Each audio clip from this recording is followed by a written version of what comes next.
BNP কি নিবে না যারা 29 বছর জামাতের সাথে রাজনীতি করেছে? একটা কথা তো এখন সবাই বলে, সাথে থাকলে সঙ্গী, না থাকলে জঙ্গি। নাহিদ ইসলাম কি আলোচনা করলো? চরম বেজ্জতি। হ্যাঁ, এই রাষ্ট্রপতিকে অনেকেই মানে, অনেকেই মানে না, কিন্তু নাহিদ ইসলাম যা বলছে সংসদে দাঁড়ায়, চিন্তা করেন কি বলছে দেখেন, জানেন সবাই, তাও একটু দেখাই।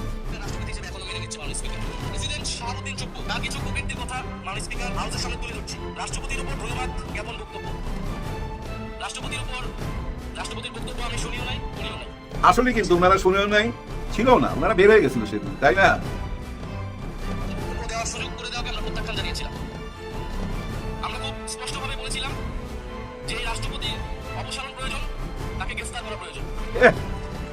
সংসদে দাঁড়ায় বলতেছে রাষ্ট্রপতিকে গ্রেফতার করতে হবে, চিন্তা করেন।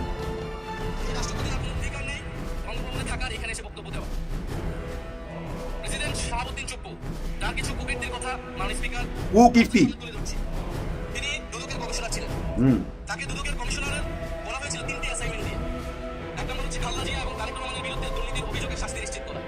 এইটা কিন্তু খুব গুরুত্বপূর্ণ কথা। এই যে বেগম খালেদা জিয়া জেল খাটলো 2.5 কোটি টাকার মামলায়, এটার পিছনে কার হাত? মহামান্য রাষ্ট্রপতি চুপ্পু সাহেবের হাত।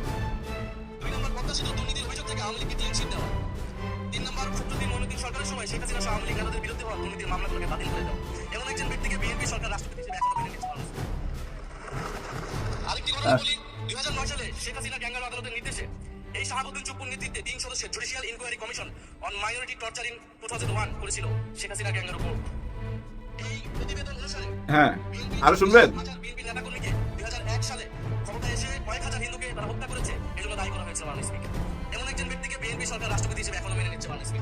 অনেক কথা, অনেক কথা, 33 মিনিট একতরফা কথা বলে গেছে।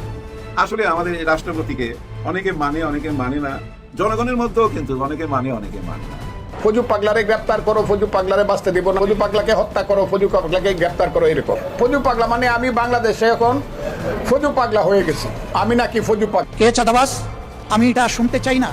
চাঁদাবাজ আমি হলেও আমারও হাতে হ্যান্ডকাপ পরানো হোক। চাঁদাবাজ কোনো দলের হতে পারে না। এরা দলের নাম ভাঙানো বর্ণচূড়া। এদেরকে শনাক্ত করে এই সংসদ থেকে আমরা শপথ নেই যে এই চাঁদাবাজদেরকে যে কোনো মূল্যে বাংলাদেশ থেকে নির্মূল করবো ইনশাআল্লাহ। ওই লন্ডন বৈঠক হয়েছিল বলেই মাননীয় স্পিকার আজকে আমরা এখানে সবাই, কারণ ওই লন্ডন বৈঠকেই নির্বাচনের তারিখ ঠিক হয়েছিল। ওই লন্ডনের বৈঠকেই প্রধান উপদেষ্টা রাজি হয়েছিলেন যে দ্রুত ফেব্রুয়ারির মধ্যে এটি নির্বাচন দেবেন। এটাই হচ্ছে বাস্তবতা মাননীয় স্পিকার। ডক্টর আসিফ নজরুল্লাহ মুখ খুলতে বাধ্য হচ্ছে। জাস্ট স্টার্ট হয়ে গেছে, ঘটনা শুরু হয়ে গেছে। বিএনপি এবার মজা বুঝবে, কত ধানে কত চাল বিএনপি টের পাবে। মাঝে মাঝে আসিফ নজরুল মুখ খুলেন, জাস্ট ট্রেলার দেখাচ্ছেন। মাঝে মাঝে মোস্তফা সরোয়ার ফারুকী, এমনকি সামনে ইউনূসও মুখ খুলবেন। এতে বিএনপির গমন ফাঁস হয়ে যাবে। আসসালামু আলাইকুম প্রিয় দর্শক, নতুন একটি আপডেট ব্রেকিং নিউজে আপনাদের সবাইকে স্বাগতম। প্রিয় দর্শক, আজকে এমন কয়েকটি ভিডিও নিয়ে আপনাদের সম্মুখে হাজির হয়েছি যে ভিডিওগুলো দেখলে আপনারা এই ভিডিওর সম্পর্কে বিস্তারিত তথ্য জানতে পারবেন। আর প্রিয় দর্শক, এই ভিডিওটি যদি আপনারা না দেখেন তাহলে অনেক গুরুত্বপূর্ণ তথ্য কিন্তু আপনারা মিস করে যাবেন। তো প্রিয় দর্শক, সবাইকে রিকোয়েস্ট করব ধৈর্য সহকারে সম্পূর্ণ ভিডিওটি ধারাবাহিকভাবে মনোযোগ সহকারে দেখবেন। তো প্রিয় দর্শক, কথা না বাড়িয়ে চলুন একটি লাইক দিয়ে ভিডিওর মূল অংশগুলো দেখে আসি। আসসালামু আলাইকুম। আমাদের এই মহান সংসদ যেদিন শুরু হয় সেদিন বক্তব্য রাখছিল মহামান্য রাষ্ট্রপতি, উনি উদ্বোধন করছে। সেটা নিয়ে এখনো আলোচনা চলতেছে। ওনাকে ধন্যবাদ জ্ঞাপন করতে হবে। ওনার ভাষণের উপরে সবাই চর্চা করতেছে, আলোচনা করতেছে। কি ভাষণটা দিছে চিন্তা করেন, 2 মাস পরও আলোচনা চলে।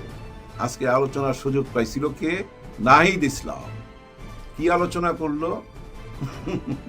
চরম বেজ্জতি। হ্যাঁ, এই রাষ্ট্রপতিকে অনেকেই মানে, অনেকেই মানে না, কিন্তু নাহিদ ইসলাম যা বলছে সংসদে দাঁড়ায়, চিন্তা করেন কি বলছে দেখেন, জানেন সবাই, তাও একটু দেখাই।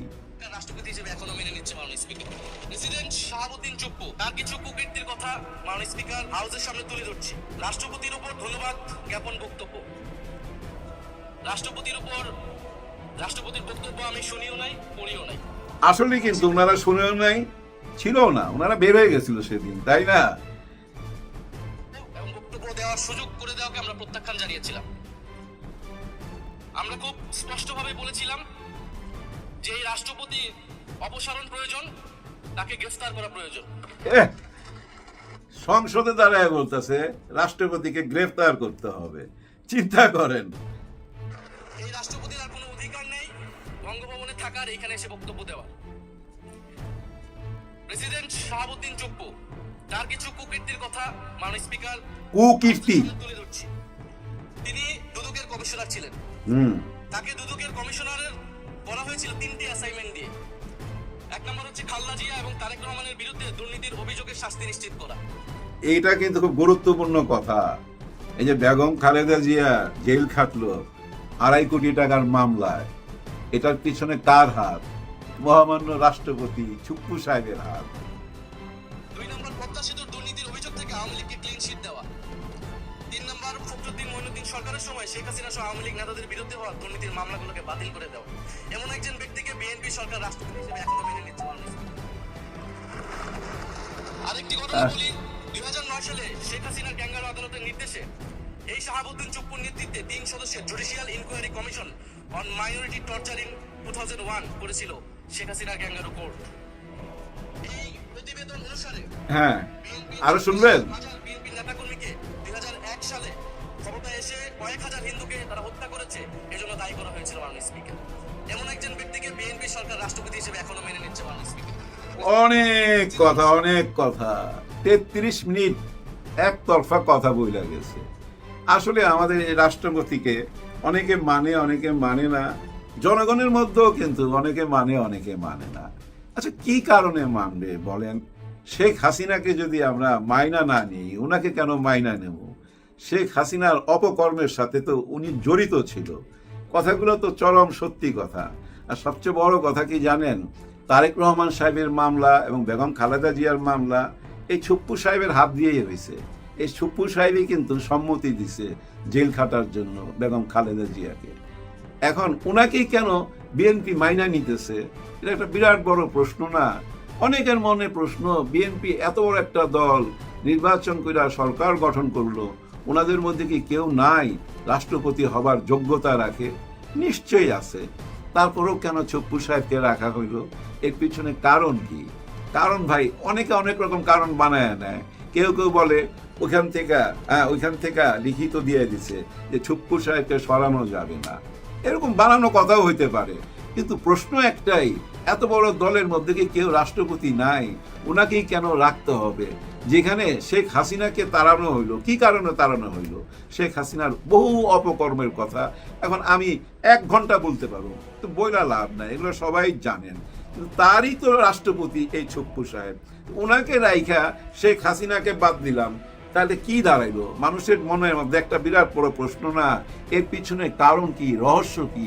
এই রহস্য যতক্ষণ পর্যন্ত মানুষ জানতে না পারবে, মানুষের মধ্যে প্রশ্ন দেখা দিবে, প্রশ্ন কইরেই যাবে। হ্যাঁ, আমি এই যে এখন প্রশ্ন করতে পারি, কারণ কি ভাই বলেন, খুইলা বলেন। আপনাদের মধ্যে কি একজনও মানুষ নাই যে রাষ্ট্রপতি হইতে পারে? ওনাকে রাখতে হবে? দেখতেও তো ভালো লাগে না। হ্যাঁ, নিশ্চয়ই ভালো লাগে না। দেখেন, এই রাষ্ট্রপতি আবার ভাগ্যবান, কিন্তু কত বড় কপাল আপনি চিন্তা করেন। শেখ হাসিনার রাষ্ট্রপতি, আবার ডক্টর ইউনূসের রাষ্ট্রপতি, আজকে আবার তারেক রহমানের রাষ্ট্রপতি। 3টা সরকার পার কইরা দিল। কত বড় ক্ষমতা রাখে, পিছনের খুঁটির জোরটা যে কোথায় এইটাই খুঁজে বাইর করতে পারতেছি না। আমাদের সাংবাদিকরাও খুঁজে বাইর করতে পারতেছে না। রহস্যময় মানুষ, রহস্যময়। কিন্তু আজকে যেভাবে সংসদে দাঁড়ায়া ওনাকে যেসব কথা বললো, বিন্দু মাত্র শ্রদ্ধা জানাইছে? নিশ্চয়ই না, তাই না? তারপরেও দেখেন ওই রাষ্ট্রপতি এখনো আছে, থাকবে। আর কতদিন থাকবে জানি না, তবে আমার মনে হয় মাস 6 তো আরো থাকবে। এর পিছনে একটাই কারণ, যেটা এর আগেও আমি বলছি, এখন আবার রিপিট করি। দেখেন, আগামী যে নির্বাচন হবে 5 বছর পর, আগামীতে যে নির্বাচন হবে সেটা তো হবে একটা তত্ত্বাবধায়ক সরকারের অধীনে। অর্থাৎ বিএনপি তো তখন আর ক্ষমতায় রইল না, বিএনপিকে সইরে আসতে হবে নির্বাচনের জন্য। কিন্তু বিএনপি সইরে আসলো, বিএনপি রাষ্ট্রপতি থেকে যাবে। কিভাবে থাকবে? এই চুপ্পু সাহেব না, এই চুপ্পু সাহেব দেখা গেল 6 মাস বা 1 বছর পর পদত্যাগ করছে, তখন বিএনপি থেকে নতুন রাষ্ট্রপতি আসবে। বিএনপি পদত্যাগ করলো, রাষ্ট্রপতি কিন্তু থেকে যাবে তার মেয়াদ পুরা করার জন্য। আর ওই মেয়াদ পুরা করতে যায় যে তত্ত্বাবধায়ক সরকারটা আসবে, ওই রাষ্ট্রপতির অধীনেই নির্বাচন হবে। মানে বিএনপি রাষ্ট্রপতি থাকবে, ওর অধীনে, এই তত্ত্বাবধায়ক সরকারের অধীনে একটা নির্বাচন হবে। এই অঙ্কেতেই এই রাষ্ট্রপতিকে সরানো হচ্ছে না, 1 বছর পর সরাবে, নতুন রাষ্ট্রপতি দিবে। এটা হলো সোজা অঙ্ক।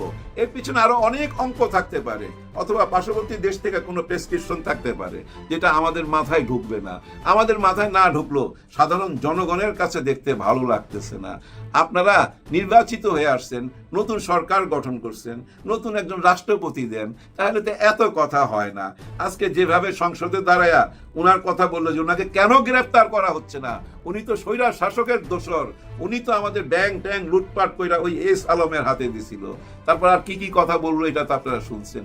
এরকম ভাই শত শত অভিযোগ ওনার বিরুদ্ধে, তারপরে ওনাকে রাখতে হবে। এতে কি বার্তা যাচ্ছে আপনারা নিজেরা একবার চিন্তা করে দেখেন। হ্যাঁ, বিএনপি যারা করেন ভাই, আপনারা নিজেরা নিজেদেরকে প্রশ্ন করেন, এটা কি ঠিক হচ্ছে? বলেন, আপনারাই বলেন, এটা কি ঠিক? নিশ্চয়ই ঠিক না। আজকে কিন্তু সংসদের হিরো ছিল নাহিদ ইসলাম, অনেক রকম প্রশ্ন সামনে নিয়ে আসছে। সাংবাদিকরা এই যে মাইর খাইছে থানার ভিতরে, ওই মামলাটা কেন নেওয়া হচ্ছে না, সাংবাদিকরা কেন বিচার পাচ্ছে না, এই প্রশ্ন উনি করছে। তারপরে কাগজে লেখা নিয়ে আসছে গত 2 মাসে 31 জন খুন হয়েছে, 31 জন, 14টা ধর্ষণ মামলা হয়েছে, 184টার মতো হামলা হয়েছে, আরো অনেক কাহিনী সামনে তুলে ধরছে। কিন্তু কে জবাব দিবে? কেউ জবাব দিবার নাই। সবাই ভাই খালি শুইনা যায় আর হাততালি দেয়, থাপড়ায়, টেবিল থাপড়ায়। এই সংসদ যে এরকম আগে বুঝি নাই। অতীতের সংসদের দিকে এতটা মনোযোগ তো দেই নাই, দেওয়া দরকারও ছিল না, কারণ ওই টাইমে এইসব নিয়ে কথা বলতে গেলে তো ভাই গায়েব হয়ে যেতাম। এখন ওই গায়েব হওয়ার ভয়টা নাই। এই সরকার এখনো ওই পথে যায় নাই, গত সরকার যে পথে ছিল ওই পথে যায় নাই। তবে আজকে স্বরাষ্ট্রমন্ত্রী উনি কিন্তু ইউটিউবারদের নিয়ে কথা বলছে। হ্যাঁ, দেশি এবং বিদেশি ইউটিউবার। বিদেশ বলতে তো বুঝছেন কাদেরকে ইঙ্গিত করছে। বলছে বহুত বেশি স্বাধীনতা ভোগ করতেছে ইউটিউবাররা। ভাই এটা কথা সত্যি ভাই, আমরা অনেক স্বাধীনতা ভোগ করতেছি, কিন্তু আপনি কেন এই কথা বললেন? প্রিয় দর্শক, ভিডিওর বিস্তারিত আলোচনাগুলো দেখলেন এবং মনোযোগ সহকারে ভিডিওটি দেখলেন। তো প্রিয় দর্শক, এই ভিডিও সম্পর্কে আপনাদের কি মতামত অবশ্যই কমেন্ট করে লিখে জানিয়ে দিন। যারা এখনও আমাদের এই চ্যানেলটি সাবস্ক্রাইব করেনি, প্রতিনিয়ত দুর্দান্ত সব টপ আপডেট নিউজ পেতে এখনই চ্যানেলটি সাবস্ক্রাইব করে পাশে থাকা বেল বাটনটি অন করে দিন। আর যারা ইতিমধ্যেই সাবস্ক্রাইব করেছেন তাদেরকে অসংখ্য ধন্যবাদ। তো প্রিয় দর্শক, দেখা হচ্ছে নতুন কোনো টপিক বা নতুন কোনো ভিডিও নিয়ে। ততক্ষণ পর্যন্ত সবাই ভালো থাকবেন, সুস্থ থাকবেন। আল্লাহ হাফেজ।